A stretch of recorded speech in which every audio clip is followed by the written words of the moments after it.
There's a laundry hamper slowly being filled with items to donate. The teapot I never use, a button-up linen shirt I wore during one vacation, the little things one collects over the years. Every day I pick a new nook in the house to sort through. Keep, donate, sell, give to a friend. The process of moving has begun. I feel like an old pro at it. Over the past 5 years, we've moved 3 times across the country and back.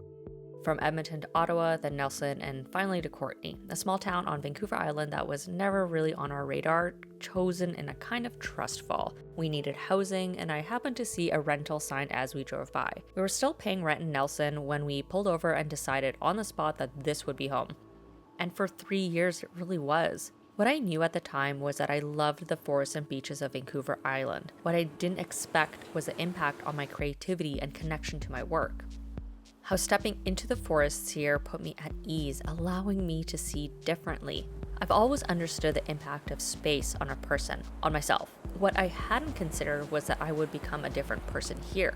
After 3 years, my creativity is now entwined with this landscape. And in just a few months, we'll be trading this for Edmonton. Edmonton is a winter city. My rainy walks through mossy forests will be replaced by bright white snow and piercing blue skies.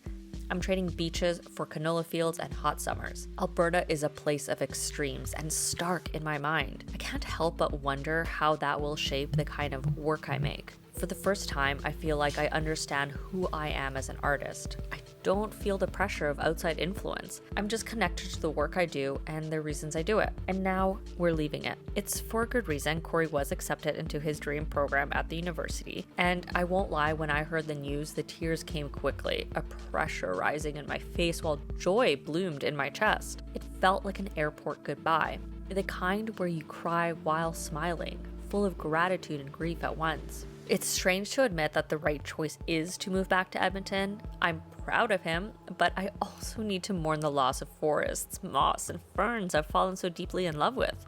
It feels like a pair of scissors is hovering, ready to snip the quiet tether that slowly thickened between myself and the land. This place marked a turning point. It set me on a path of creative maturity, a deep connection to the why of my work.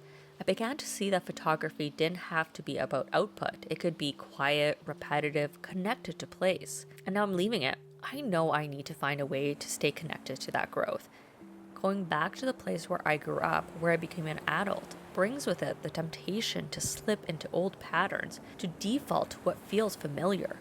I'll need to carve out a version of myself in an old place. When I think back on who I was as a photographer in Edmonton, I see someone without direction, easily influenced by others. In that buoyant, untethered phase of my work, Edmonton became a place of longing. I created a monthly ritual: drive 3 hours to the mountains just to feel surrounded by something that felt right. I wasn't fully embracing my photography then, not the way that I do now, especially in relation to place. Here, what I need is immediate and within reach. I feel content walking the same woods over and over. Day trips are fun and joyful, not necessary or urgent. I don't have a perfect plan for how things will evolve, and somewhere in the back of my mind, I worry. Maybe I'll travel more, visit my friend in London, take short escapes. I don't know. I'm still in an emotional state, excited for Corey and sad that we're leaving, because he loves it here too. We live walking distance from salmon fishing. He took up spearfishing, he has a kayak, and he'll be moving back to be a student. Everything is changing. I don't know yet what it means to be an artist in a place I once wanted to leave, but I'm about to find out.